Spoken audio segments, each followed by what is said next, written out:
ये सारे tourist Buddhist temple में अपनी रिसर्च के लिए जाते हैं, लेकिन गलती से कुछ ऐसे रिचुअल फॉलो हो जाते हैं जिससे कि सालों पहले सोए हुए क्रिएचर जिंदा होने लगे थे और वो सब एक्चुअल में इमॉर्टल होते हैं। इस एडवेंचरस कहानी की शुरुआत होती है जापान का एक क्षेत्र दिखाते हुए, जहाँ के फॉरेस्ट वाले इलाके में हम कुछ पुलिस ऑफिसर्स को देख रहे थे। इन सभी पुलिस ऑफिसर्स को एक केस मिला होता है जिसमें कई सारे लोग अचानक से गायब हो चुके थे। इन्हीं चीजों को वो सभी उस जगह पर जाकर अच्छे से देख रहे होते हैं। अब फॉरेस्ट वाले इलाके में पहुंचने के बाद उन्हें एक कैमरा और लोगों की कुछ चीजें मिली, जिससे क्लियर होता है कि कुछ समय पहले यहाँ पर कुछ लोग मौजूद थे, पर आखिर अचानक उनके साथ हुआ क्या कि सब एक साथ ही गायब हो गए। यहाँ पर मेल पुलिस ऑफिसर्स अपनी इन्वेस्टिगेशन जारी रखते हैं, पर यहाँ पता चला कि दूसरी तरफ एक फीमेल ऑफिसर घर के अंदर घुसकर अपनी रिसर्च कर रही है। वो धीरे धीरे रोशनी बढ़ाकर आगे बढ़ती जा रही थी, पर तभी अचानक उसे फ्लोर की तरफ एक किताब मिली जिसके ऊपर लगातार लाल धब्बे गिरते जा रहे थे। अब जैसे ही उस लेडी ने ऊपर की तरफ देखा कि आखिर वो लिक्विड क्या है, तब जाकर उसके होश उड़ गए और सीन एकदम से ब्लैंक हो जाता है। अब हमें हॉस्पिटल का एक मोमेंट दिखाया गया जहाँ पर डॉक्टर रियो मौजूद थे अपने असिस्टेंट काय के साथ। काय तो उनका एक ट्रांसलेटर भी होता है जो नॉर्मल इंग्लिश समझकर उन्हें जापानीज भाषा में समझाता था।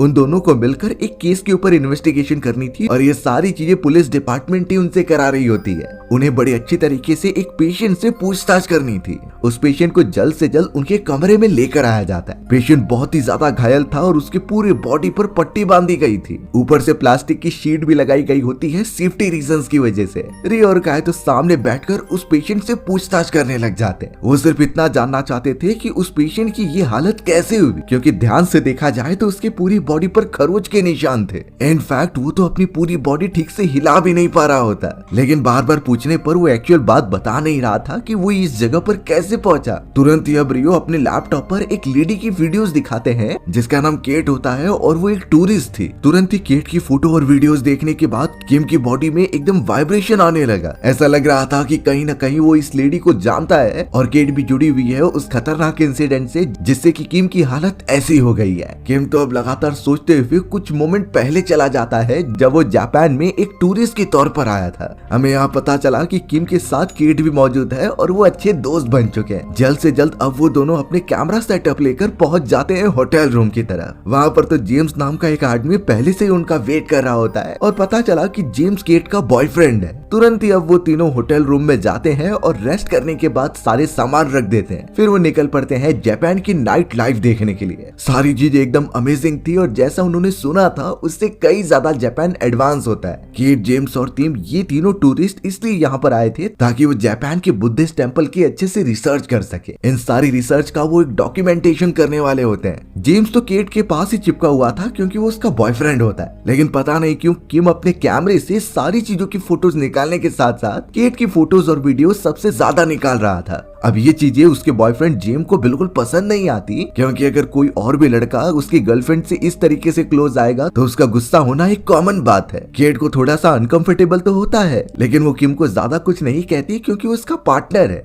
अब यहाँ पूरी तरीके से एंजॉय करने के बाद वो अपने होटल रूम्स में आ जाते हैं। जेम्स तो केट से अब लगातार पूछता है कि तुम किम के साथ कब से हो? मुझे तो वो जब भी तुम्हारे पास आता है तो वो अनकंफर्टेबल फील कराता है। यहाँ केट इन चीजों पर बात नहीं करना चाहती थी, इसीलिए वो जेम्स को चुप करा देती है। दोनों साथ में क्वालिटी टाइम स्पेंड करते हैं और सुबह होने पर अपनी रिसर्च के लिए निकल जाते हैं। वो तीनों ट्रेन में मौजूद थे और जेम्स ने बातों ही बातों में किम से पूछ लिया कि तुमने ये प्रोफेशन क्यों चुना और आखिरकार तुम मेरी गर्लफ्रेंड केट को कैसे जानते हो? अब किम ने इन चीजों का एकदम साफ साफ आंसर दे दिया कि उसे जापान पहले से बहुत ज्यादा पसंद था, इसीलिए उसने जापानीज लैंग्वेज सीखी और इन सारी थीसिस पर काम करने लगा। उसे एंशिएंट चीजें बहुत ज्यादा पसंद है, खास करके बुद्धिस्ट टेंपल की पौराणिक कहानियां। और यहाँ हमें पता चला कि किम भी केट द्वारा ही हायर किया गया है और जो कि उसे जापानीज लैंग्वेज बड़े अच्छी तरीके से आती है, तो वो उनके बीच इंटरमीडिएट कम्युनिकेशन का काम करेगा। पर यहाँ ताज्जुब की बात होती है कि जेम्स ने तो ये भी पूछा था कि केट और किम कैसे मिले थे, पर वो इस बात का बिल्कुल जवाब नहीं देता। यहाँ तक कि केट भी उस बात को लेट गो करने के लिए कहती है, यानी कुछ ऐसी बात तो है जो जेम्स से छुपाई जा रही है। अब जापान में मौजूद एक बहुत ही पुरानी जगह पर पहुंचने के बाद वो थोड़ा सा एक्सप्लोर करने लगे। ट्रैवल करते हुए वो तीनों एक एंटीक शॉप पर आ जाते हैं जहां बहुत सारी पुरानी चीजें रखी गई थी। इन चीजों का वो अच्छी तरीके से निरीक्षण करने लगे और काफी इंजॉय भी करते हैं, खासकर कि जेम्स जो कि केट को हमेशा कुछ करने के लिए लगा रहता। लेकिन कहीं न कहीं हमें किम को भी दिखाया जाता है कि उसके अंदर केट के प्रति भावना मौजूद है। अब अचानक केट की नजर एक बहुत ही पुरानी किताब पर गई और ये किताब कोई और नहीं बल्कि वही होती है जो हमें कहानी की शुरुआत में दिखाया गया था। यानी इससे क्लियर है कि ये एक कर्स किताब है, लेकिन अभी तक इन लोगों को इसके बारे में पता नहीं होता। केट तुरंत ही उसे ओपन करके देखने लगी तो उसके अंदर कई सारी टेम्पल्स का जिक्र किया गया था। तुरंत ही उसने किम को बुलाया क्योंकि वो जापानीज में होती है और इसीलिए किम यहाँ केट के लिए उसे ट्रांसलेट करने लगा। पढ़ने के बाद किम साफ कहने लगा कि ये किताब किसी टेम्पल के बारे में बताती है और उस टेम्पल के अंदर एक ऐसे इंसान की जो अपना रूप बदल सकता था। उसका ऊपर वाला हिस्सा तो एकदम इंसानों जैसा होता है, लेकिन ये सारी चीजें पौराणिक कथाएं हैं, इनके ऊपर भरोसा नहीं किया जा सकता। पर ये सारी चीजें केट को बहुत ज्यादा एक्साइट करती हैं। उसने तो डिसाइड किया कि अगर वो इस टेम्पल के पास जाकर इन सारी चीजों की रिसर्च करेंगे तो वो अपने डॉक्यूमेंटेशन के बाद फेमस भी हो सकते हैं। इसलिए केट डिसाइड करती है कि वो इस किताब को खरीदेगी। लेकिन जब वो तीनों किताब को लेकर दुकान की ओनर के पास जाते हैं तो ओनर एकदम शॉक रह गई वो किताब को देखकर, क्योंकि उसे अंदाजा था कि ये कितनी खतरनाक किताब है। ओनर ने तुरंत ही मना कर दिया कि ये किताब कोई नहीं खरीद सकता। उसने तुरंत ही तीनों को बाहर निकाल दिया और दुकान तुरंत ही बंद कर दी। अब ये बिहेवियर ऐसा वहां पर क्यों होता है तीनों को नहीं समझता। खास करके केट का मुंह उदास हो चुका था क्योंकि उसे बुक सच में पसंद आई थी। जेम्स को इससे कुछ मतलब नहीं होता, वो तो कहता है कि हमें अपने होटल रूम में चले जाना चाहिए। पर कहीं न कहीं किम चाहता था कि वो केट की हर ख्वाहिशों को पूरी कर दे। अब जब यहाँ केट अपने रूम में सोने के लिए चली जाती है तो पता चला कि जेम्स बाहर आ रहा है किम के साथ। जेम्स ने किम को कन्विंस किया था कि वो नाइट बार में जाएंगे जहाँ काफी एंजॉयमेंट हो सकती है। यहाँ तक कि जेम्स जिसकी गर्लफ्रेंड केट पहले से थी वो नाइट बार में कई और लड़कियों के साथ जाकर मजे कर रहा होता है। पता नहीं क्यों किम अपने कैमरे से उन सारी चीजों को रिकॉर्ड कर रहा था। थोड़ी देर तक किम भी उस जगह पर रुका, लेकिन उससे एक बात खाई जा रही थी कि केट को जो चीज पसंद थी उसने वो दिलाई नहीं। इसीलिए किम तुरंत ही चला जाता है उस एंटीक शॉप के अंदर। अंदर जाने पे वो ओनर तो वहां पर नहीं थी, इसीलिए अब किम उस किताब को लेने के लिए चला गया, सिर्फ इसलिए ताकि वो केट को इम्प्रेस कर सके। अब जैसे ही वो किताब को टच करके देखने लगता है तभी पीछे से आवाज आई। ये एक छोटे बच्चे की थी जो उस ओनर का रिलेटिव था। किम ने तो उस बच्चे से पूछ लिया कि ओनर कब तक आएगी, पर वो बच्चा साफ कह देता है कि अभी उन्हें टाइम है, उनकी जगह पर वो निगरानी कर रहा है। अब यहाँ ऑब्वियस बात थी कि वो एक छोटा बच्चा है, उसे उस किताब के बारे में बिल्कुल नहीं पता। इसीलिए अब किम के कहने पर वो उसे कुछ मनी देकर वो बुक लेकर चला जाता है। किम तो अब काफी खुश हो रहा था, इसीलिए वो कुछ ड्रिंक पीने के लिए एक बार में चला गया। उस बार में जब तक उसका ऑर्डर रेडी होता वो उस किताब को पढ़ने लगा। साइड में एक वर्किंग मैन बैठा हुआ होता है जिसने उस किताब को रिकॉग्नाइज कर लिया था। वो एम्प्लॉय किम को एक इन्फॉर्मेशन देते हुए बताता है कि ये एक बहुत ही पौराणिक टेम्पल है, पर यहाँ जाना खतरे से खाली नहीं क्योंकि ये कर्स है और जो भी इस जगह पर आज तक गया वापस लौट कर नहीं आया। वो एम्प्लॉय किम को इतनी इंपॉर्टेंट बात बता रहा था, पर किम उसे बिल्कुल भी सीरियसली नहीं लेता। उसने तो सोच लिया था कि वो इस टेम्पल तक जाएगा। अब सामने मौजूद जो वर्कर उसके लिए ड्रिंक तैयार कर रहा था उसने कहा कि इस टेम्पल के बारे में वो जानता है, इसी टेम्पल के पास उसका गांव भी मौजूद है। तो अब यहाँ किम के पूछने पर उस वर्कर ने उसे सारे एड्रेसेस दे दिए उस टेम्पल तक पहुँचने के लिए। उन्हें बस एड्रेस को फॉलो करते हुए टेम्पल तक पहुँच जाना है। अब यहाँ काफी रात हो चुकी थी तो किम होटल रूम की तरफ जा रहा था। सामने एक वेंडिंग मशीन होती है तो कोई जूस पीने के लिए उसमें कॉइन डालता है, पर गलती से उसके कुछ कॉइन नीचे गिर गए थे। किम जैसे ही उन्हें उठाने जाता है तभी कचरे के ढेर में से कुछ तो हलचल हुई। पता चला कि उस जगह पर कोई तो लेडी मौजूद है जो सो रही थी और अब अचानक से उठकर किम को देखने लग जाती है। किम पहले तो डर गया था, लेकिन जब उसने नोटिस किया कि उस लेडी के सर पर 2 सींग मौजूद हैं और उसकी आंखें पूरी तरीके से काली पड़ चुकी हैं, ये सीन बहुत ही ज्यादा खौफनाक लग रहा था उसके लिए। उस लेडी ने भी किम को हिंट देने की कोशिश की कि उस जगह पर मत जाना, उस जगह पर सिर्फ और सिर्फ दुनिया की तबाही मौजूद है। पर किम उसे भी इग्नोर करता हुआ अपने साथियों के साथ होटल रूम में चला जाता है। उसने किताब केट के पास रखी और सो गया। सुबह होने पर केट ने जब वो किताब देखी तो वो बहुत ज्यादा खुश हो गई थी। किम ने भी उठकर बताया कि मेरे पास तो उस टेम्पल का एड्रेस भी मौजूद है, तो चलो चलते हैं और उस जगह को एक्सप्लोर करते हैं। केट और जेम्स दोनों ही खुश हो गए थे इस इंफॉर्मेशन से। तो अब बिना देरी किए वो तीनों निकल पड़ते हैं टेम्पल वाले रास्ते की तरफ। वो तीनों तो अब किसी होटल रूम की तलाश करने लगे ताकि वहाँ पर स्टे किया जा सके। वो सब जैसे ही एक आदमी को स्पॉट करते हैं तो वो आदमी वहाँ से भाग गया था, जैसे लग रहा हो कि वो बहुत ही ज्यादा डरा हुआ है। उनकी मुलाकात एक लेडी से होती है जो उन्हें गाइड कर रही थी कि कैसे टेम्पल के ऊपर जाना है और उसी जगह के पहले उन्हें एक होटल रूम मिल जाएगा। वो औरत भी उन्हें देखकर काफी डरी हुई थी, लेकिन उन्हें कुछ बताती नहीं। अब अचानक उन तीनों को एक बूढ़ा आदमी मिला जो अपने पास बुलाता है। यहाँ जब किम ने उसे बताया कि हमें उस टेम्पल की तरफ जाना है, तो उन्हें बूढ़ा आदमी उन्हें रोकने के बजाय एक बात बताने लगा उस टेम्पल से रिलेटेड। वो एक ऐसी बात होती है जो सच्ची घटना पर आधारित है। यानी उसके हिसाब से कई साल पहले एक बच्चों का ग्रुप उस टेम्पल में गया था, लेकिन वो सारे बच्चे गायब हो गए। एक बच्चा सिर्फ बचकर बाहर आ गया था, जिसके आई बॉल्स उसके हाथ में मौजूद थे। यानी उसकी इतनी बुरी हालत हो चुकी थी कि वो सह भी नहीं पा रहा था। बूढ़े आदमी ने साफ कह दिया कि वो टेम्पल श्रापित है, वहाँ पर जाना खतरे से खाली नहीं हो सकता। लेकिन ये तीनों तो अपना मन बना चुके थे वहाँ पर जाकर एक्सप्लोर करने का, इसीलिए बिना कुछ सोचे वो उस जगह पर चले जाते हैं रूम रेंट पर लेने के लिए। रूम की ओनर बाहर आती है और वो भी थोड़ी डरी सहमी थी। बात करने पर अब वो उन्हें रूम दिखाने के लिए चली गई जहाँ पर वो स्टे करने वाले थे। जल्द से जल्द अपना सारा सामान पैक करके वो चिल करने लगे। अब किम यहाँ जब थोड़ा एक्सप्लोर कर रहा था आगे की तरफ जाकर, तो उसे एक आदमी दिखाई दिया और उस आदमी के दोनों आईबॉल्स गायब थे। वो इतना ज्यादा डर गया कि तुरंत ही अपने कमरे की तरफ भागा। दूसरी तरफ केट और जेम्स तो अपना एंजॉय कर रहे थे और उस पूरे होटल को एक्सप्लोर करते हैं। वो ओनर तो अब यहाँ किम को फ्रेश होने के बाद ड्रिंक के लिए इनवाइट करती है। दोनों बैठकर आपस में बातें कर रहे थे और किम ने जब उस टेम्पल का जिक्र किया तो वो लेडी भी सेम कहानी सुनाती है जो उस बूढ़े आदमी ने कहा था। यानी वो टेम्पल सच में श्रापित है और जो लोग वहाँ जाते हैं वापस लौट कर नहीं आते। उस औरत के हिसाब से इन चीजों की वजह से ही सारे गाँव वाले काफी डरे हुए हैं। अब वो लेडी कुछ काम करने के लिए चली जाती है और किम अपने कैमरा से कई सारे वीडियो फुटेजेस निकालने लगा। अचानक पता चला कि उस जगह पर वही छोटा लड़का मौजूद है जो कि उसे उस एंटीक शॉप में मिला था। बात करने पर पता चला कि इसका नाम सियाता है और ये इसी जगह पर रहता है। किम भी उसे देखकर काफी खुश हो गया और थोड़ी देर में ही ओनर आकर उसे सोने के लिए कहती है। अब जब किम अपने कमरे की तरफ जा रहा था तो उसे चश्मा पहने हुए वही आदमी दिखाई दिया जिसके आई बॉल्स नहीं थे। अब किम खुद को रोक नहीं पाता उसके पास जाकर सारी बातें पूछने के लिए। यहाँ एक शॉकिंग रियलिटी पता चली कि जिन बच्चों को कहा जा रहा था कि ये टेम्पल में गए थे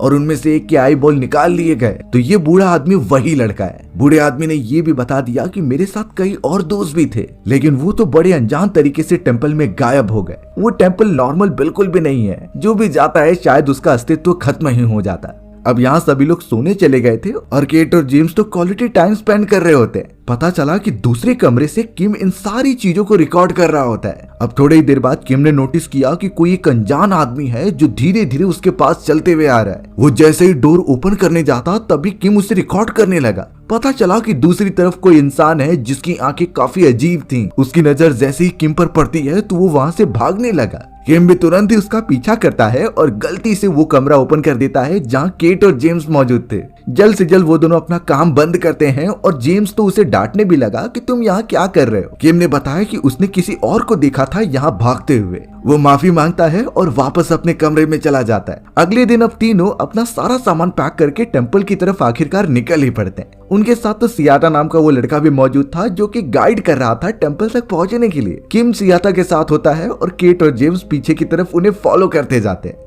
वो टेम्पल पहाड़ की एकदम चोटी पर था तो इसीलिए उन्हें थोड़ी चढ़ाई करनी पड़ती है और आखिरकार वो एकदम क्लोज पहुंच गए थे। अब साइड में उन्हें एक मूर्ति दिखाई दी जो उसी लेडी की थी जो उन्होंने किताब में पढ़ा था। यानी एक ऐसा इंसान जो अपने हिसाब से अपना भेष बदल सकता है। केट और जेम्स तो इन चीजों पर बिल्कुल भरोसा नहीं करते थे और कहते हैं कि ये सिर्फ मान्यताएं हैं, ऐसी कोई भी चीज नहीं होती। इसीलिए वो मूर्ति को इग्नोर करते हुए आगे बढ़ चलते हैं। लेकिन पता नहीं क्यों सियाता नाम का वो लड़का उस मूर्ति को घूरता जा रहा था। वो तो तुरंत ही अब उस जगह से भाग जाता है। आगे बढ़ते हुए जेम्स तो कहीं और ही निकल गया था और वो एक गुफा के पास पहुंच जाता है। केट और किम तो उसे ढूंढते हुए भी उस जगह पर पहुंच गए और जेम्स बता रहा था कि हमें ये गुफा भी एक्सप्लोर करनी चाहिए। ये कितनी ज्यादा अंदर होगी किसी को नहीं अंदाजा। लेकिन केट ने उसे मना कर दिया और सीधा वो टेम्पल के पास पहुंचे। टेम्पल बहुत ही ज्यादा पुराना था। इनफैक्ट सियाता तो उन्हें प्रे करने की टेक्निक सिखाता है। केट और जेम्स अंदर जाकर थोड़ा एक्सप्लोर करने लगे और जब किम भी अंदर जाने लगा तो पता चला कि सियाता एक जगह पर खड़ा हुआ है। वो आगे बिल्कुल भी नहीं बढ़ रहा और उसके चेहरे पर घबराहट साफ दिखाई दे रही है। किम जब जाकर सियाता को देखने लगा तो वो जमीन की तरफ इशारा करता है। वहाँ पर एक घंटी मौजूद थी जो सालों से जमीन में दफन होती है। ये निकाल कर किम अपने पास रख ले रहा था। लेकिन सियाता ने कहा कि मुझे अब यहाँ से निकलना होगा। पर वो जाने से पहले किम को एक इम्पोर्टेंट बात बताता है कि रात होने से पहले ही तुम टेम्पल से निकल आना, नहीं तो तुम सब बहुत ही ज्यादा खतरे में पड़ सकते हो। सियाता ने तो उन्हें इन्फॉर्म कर दिया था, लेकिन किम इन चीजों को सीरियसली नहीं लेता और उसे भेज देता है। उसके बाद वो तीनों टेम्पल के अंदर पहुंच गए, लेकिन किम ने ये नोटिस नहीं किया कि बात करते समय उसके पीछे कोई एक फिगर दिखाई दिया था जो अगले मोमेंट में गायब भी हो गया।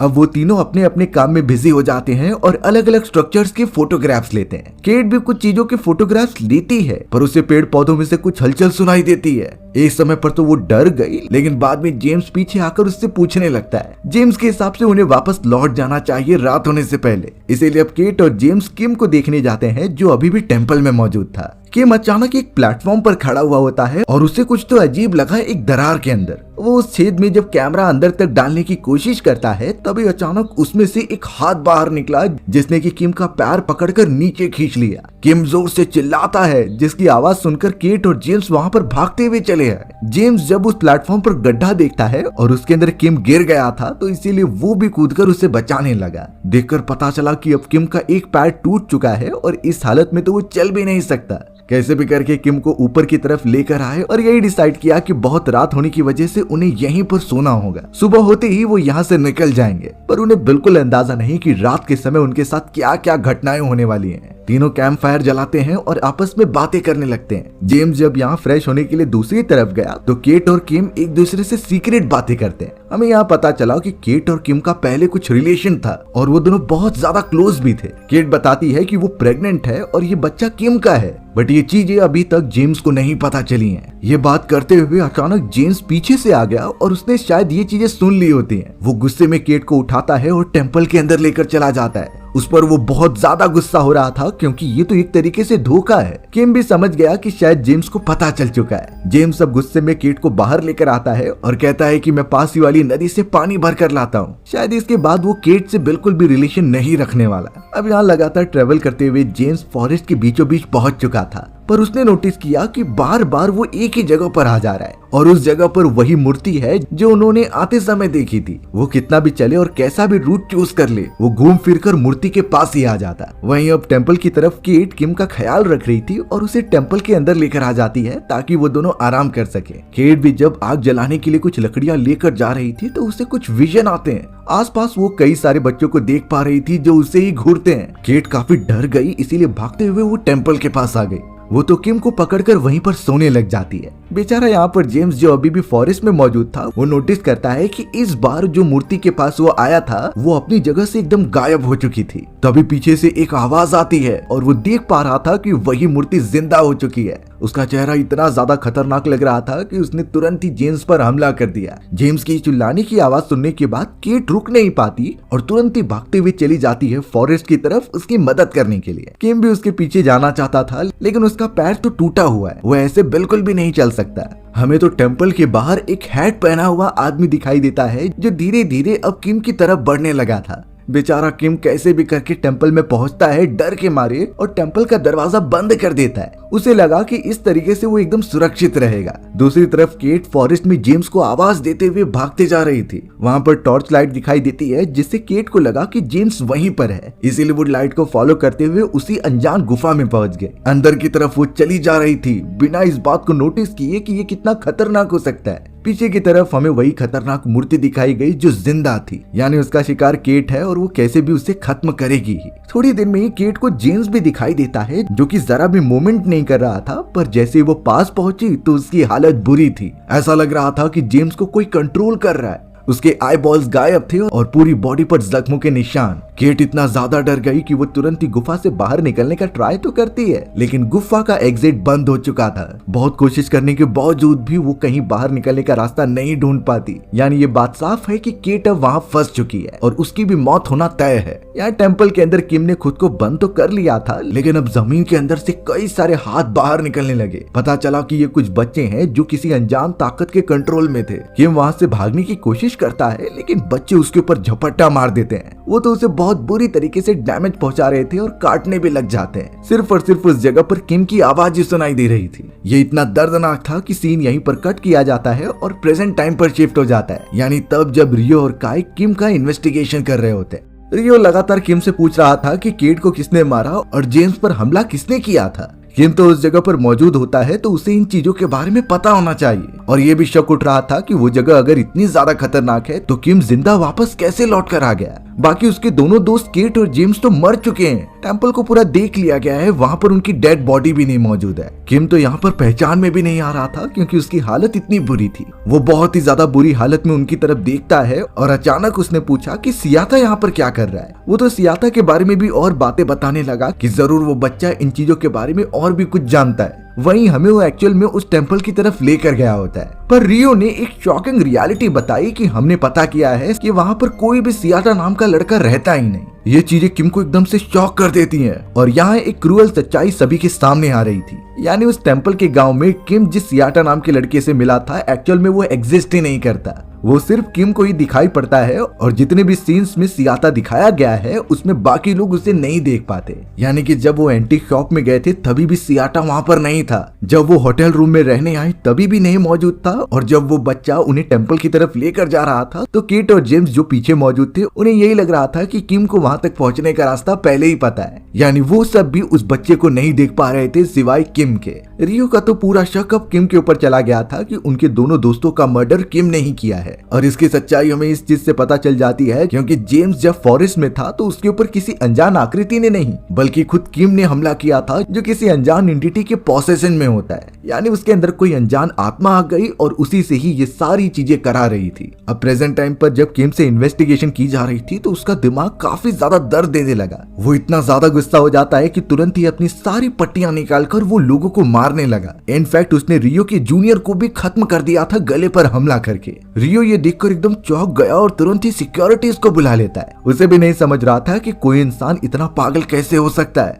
जरूर इन चीजों में किसी खतरनाक आत्माओं का सम्मेलन होगा जिन्होंने किम को अपने कब्जे में कर लिया और ये सारे गंदे काम करवाए। हमें तो इन्वेस्टिगेशन रूम के बाहर सियाता ही दिखाया गया जिसका चेहरा बहुत ही अजीब था। उसके दोनों आई बॉल्स एकदम से गायब थे। यानी वो सच में एग्जिस्ट नहीं करता बल्कि उन्हीं आत्माओं का एक रूप है। हमें तो उसी होटल के पास मौजूद उस होटल को दिखाया जाता है जहाँ की ओनर एक अजीब तरीके की पूजा कर रही थी। वो एक फोटो फ्रेम को बहुत ही ज्यादा सम्मान प्रोवाइड करती है जिसमें कई सारे बच्चे मौजूद थे और ये बच्चे कोई और नहीं बल्कि वही सारे होते हैं जो सालों पहले टेम्पल के अंदर गए और गायब हो गए। सबसे शॉकिंग वाली बात ये हुई कि उन्हीं बच्चों में से एक सियाता भी था। यानी सियाता सालों पहले ही मर चुका था और अब जाकर उसकी आत्मा चारों तरफ घूमकर टूरिस्ट को उस टेम्पल की तरफ लेकर आती है। यानी ये सिलसिला कब तक चलता रहेगा किसी को अंदाजा नहीं। यही रीजन था कि आसपास के लोग इन चीजों से बहुत ही ज्यादा डर रहे थे। हमारी भी ये खौफनाक कहानी यहीं पर खत्म हो जाती है। सो व्यूअर्स, अगर आपको मेरा नरेशन 1% भी अच्छा लगा होगा ना तो वीडियो को लाइक एंड चैनल को सब्सक्राइब जरूर कर देना। मिलते हैं इसी तरीके के मजेदार वीडियोस में, तब तक के लिए बाय बाय।